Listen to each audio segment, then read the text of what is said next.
Alongside the civil rights movement for African Americans, or what we might call the Southern Freedom Movement, are other efforts for people to gain full access to their dignity, both within American politics and culture, but also within the context of the Christian church. So I want to look at three of those contexts here to help give us a sense of how American Christianity is being shaped as it is opened up to a wider range of people who can claim authority, leadership, and space within it. The first is we can think about how the church interacted with the realm of migration and increasingly diverse communities in the United States. And here we're going to look at migrant laborers and the figure of Cesar Chavez, who is the leader of the United Farm Workers Union that struggled to gain rights for migrant laborers in agricultural contexts. Cesar Chavez is of comes from the Mexican American community in California, and in 1965 leads the Delano grape strike, which is in the Central Valley of California, roughly near the area of Fresno. And this is a strike that's begun by Filipino migrants that then develops into a national strike among grape growers. So already we have something that's very interesting. We have both a Mexican-American community and a Filipino migrant community making common cause within the agricultural labor context of California, which by this point, and still is the leading agricultural producer in the United States. And what's really striking is the way in which the concern for labor rights and migrant rights intersects with Christian concerns about ecumenism and who is invited into communities. And I want to read you an excerpt from Cesar Chavez's speech, The Mexican American and the Church, in which he reflects on a variety of these questions. What's important is that the Filipino migrants are majority Roman Catholic. The majority of the Mexican-American laborers who are advocating alongside them in this context are also Roman Catholic. And he writes, as this strike is taken off in the region of Delano, California, he says, about that same time, we began to run into the Catholic migrant ministry in the camps and the fields. They were about the only ones. And we were very suspicious, since we were Catholics and they were Protestants. However, they had developed a very clear conception of the church. It was called to serve, to be at the mercy of the poor, and not to try to use them. After a while, this made a lot of sense to us, and we began to find ourselves working side by side with them. In fact, it forced us to raise the question why our church was not doing the same. So here we have this Protestant-based ecumenical movement known as the California Migrant Ministry, in which we have the United Congregational churches, we have Methodist churches, we have Presbyterians sort of on the ground helping to lead this advocacy work for the migrants, and the Roman Catholic hierarchy isn't showing the same level of support. And so this ecumenical basis is helping to re-articulate how the church might show up for the marginalized. How does the church invite others into its context? And here the church went out to meet migrants and to try to discern their needs. And so one of the questions we can have is, how does the church then invite those migrant communities back into their own institutional structures? Is the migrant community simply an object of concern, or will they be later empowered to have their own authority and voice and agency in the life of the church? In the context of the Episcopal Church, there is a lot of debate about how to effectively do Latinx ministry. Carla Roland Guzman, in their book, Unmasking Latinx Ministry in the Episcopal Church, is a really great example of that. Do we simply see migrants as people to be ministered to? Or then do we also invite immigrant, migrant, marginalized communities of whatever type into forms of agency as well? And that's part of what Chavez is asking here is, first, where does the church show up? And then how does the church empower? So this is part of the question that a civil rights movement frame for thinking about American Christianity can help us ask more questions about. Another really clear space where we can think about the widening of the circle is in the context of women's rights in the second half of the 20th century.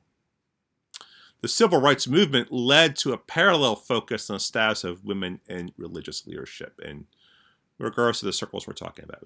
We talk about white circles, we talk about African American circles, Latinx circles, Asian circles.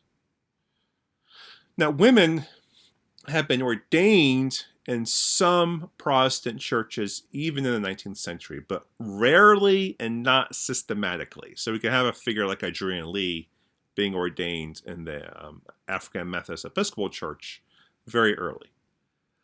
But by and large, women are not seen as people who can take on the status of clergy and leaders.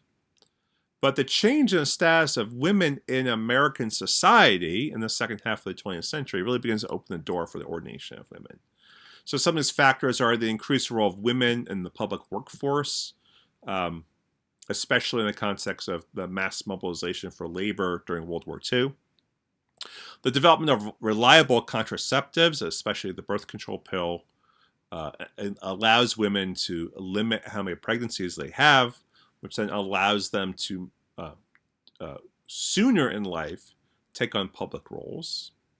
And then shifting views on marriage and gender roles that emerged from starting in the 1950s up through the 1970s.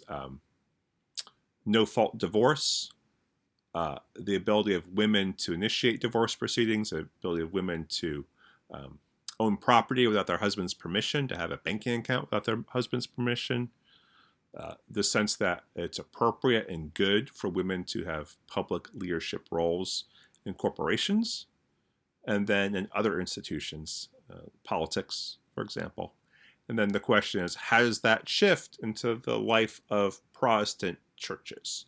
I say Protestant here because the Roman Catholic Church have very clear prohibition and continues to around women's ordination. So women's ordination begins to really develop in the 1950s in certain Protestant churches, especially the Methodist and Presbyterian churches. The Episcopal Church does not officially permit the ordination of women until 1976, so it's a good 2 decades behind some other denominations.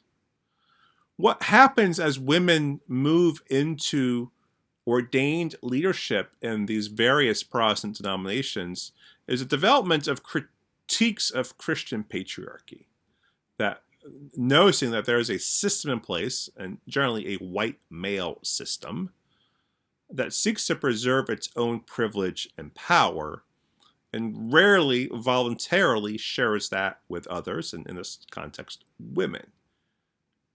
This is similar to King's own observation that those with privilege rarely give it up voluntarily.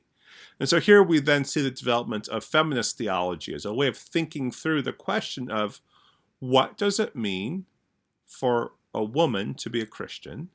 What does it mean to have a particular female take on Christianity, especially in the context of systems of patriarchy within its churches?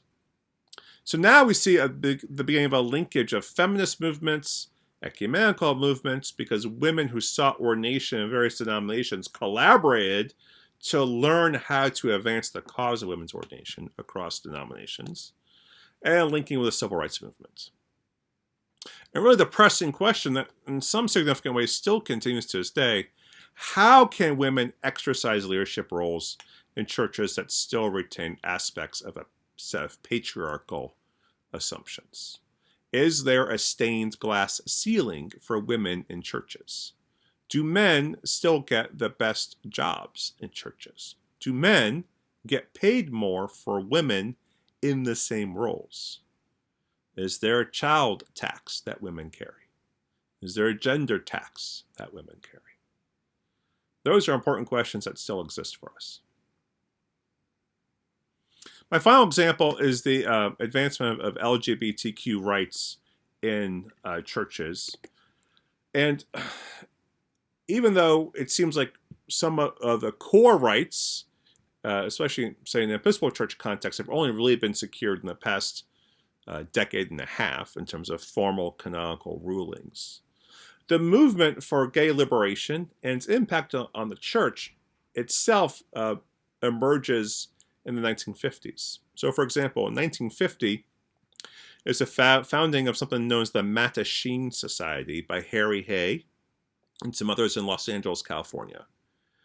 And this is seeking to address a really specific problem that the gay community had, which is that men who would gather in places like gay bars, parks, other places, often were entrapped by police and coerced by them. And what happens in this context is when these men were arrested for morality charges, lewd behavior, public exposure, these sorts of things, their mugshot would be printed in the newspaper with the crime that they were charged with. And everyone knew when these morality crimes are posted, that refers to same-sex relationships. And so men who were mostly closeted would lose their families, lose their jobs, suffer severe social consequences. So the Mattachine Society is established as a legal defense fund in the early 1950s. The churches, some churches starting in the late 50s, early 60s, begin to argue for the importance of ministry among the gay community. The Episcopal Church in New York City, for instance, is vocal about this. There's a significant moment that happens in June of 1969 with the Stonewall riots after police raid the Stonewall Inn in Greenwich Village in New York City. That moment, which is documented by the New York Times and our newspapers, really marks the beginning of what we would know today as the gay rights movement. The first gay rights parade, the first Pride parade, is held on the first anniversary of the Stonewall Uprising in June of 1970. So this event of the emergence of the affirmation that to be gay in American society ought not to be an inhibition to claim the fullness of the dignity of American citizenship meets up with questions of Christian belonging. And this is really exemplified in the life and work of Troy Perry, who establishes the Metropolitan Community Church in 1968 in Huntington Park, California, a suburb of Los Angeles. This is the first denominational church established to focus specifically on ministry to the gay community and expands to the entire LGBT community over time. And I hope you read Troy Perry's life story with interest. I find interesting the way in which there's a broadly Protestant ecumenical identity to this church. It chooses to use the creeds and draw from resources of the Episcopal Church. It also has sort of a free worship mode as well. And there's this very interesting Pentecostal roots of Troy Perry's own life. I want to read from you this excerpt of this encounter with this woman in Troy Perry's life, a woman known as Vera Hoxett, who was a black woman, probably a Pentecostal minister, given the way that Troy Perry describes her. So he writes, "So one Sunday afternoon, I finally met Vera. She asked how everything was going with me, and I said, 'Oh, I'm just fine.'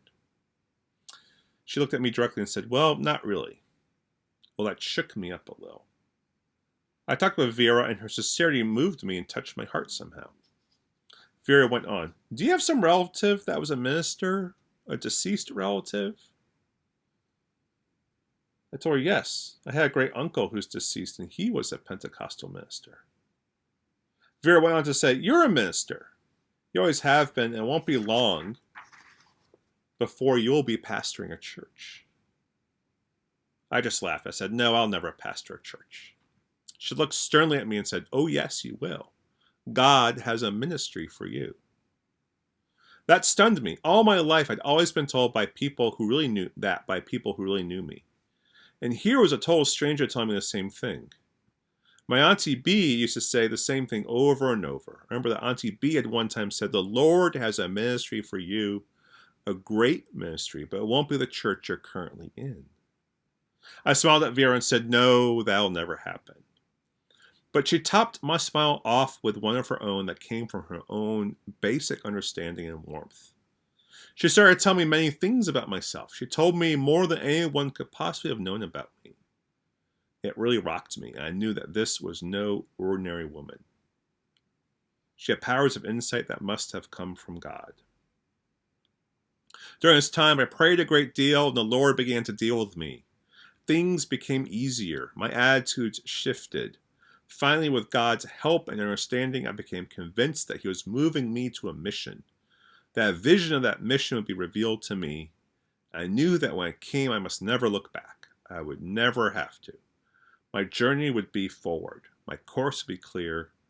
I would know my work. It would be hard, but I would spend my life at it. So what we have here is a black woman looking at a white gay man. And as Troy Perry narrates it here, a woman with powers of the Holy Spirit who's able to discern things about him by the gifts of God and give him, in a sense, a prophetic word, we could say from the Pentecostal tradition, about God's design for Troy Perry's life. And that she had said things to him in a way that crystallized God's own call to him in his life, that allows him to be more open to God, receptive to God, and that this sets him on his path toward establishing the Metropolitan Community Church. So what we have here is really a very early instance of an LGBT person articulating how God calls them to be a leader of a church, not in spite of or by hiding their LGBT identity, but that identity is actually essential, foundational for their work. So again, this is another way in which we see American Christianity shifting in the context of this broader conversation on the civil rights movement, which is really the conversation about the fundamental dignity and worth of the human person as God created them. I hope that when we talk more about this in class, we can explore the trajectories of these various aspects that we've discussed in this video and in the previous one. I look forward to talking.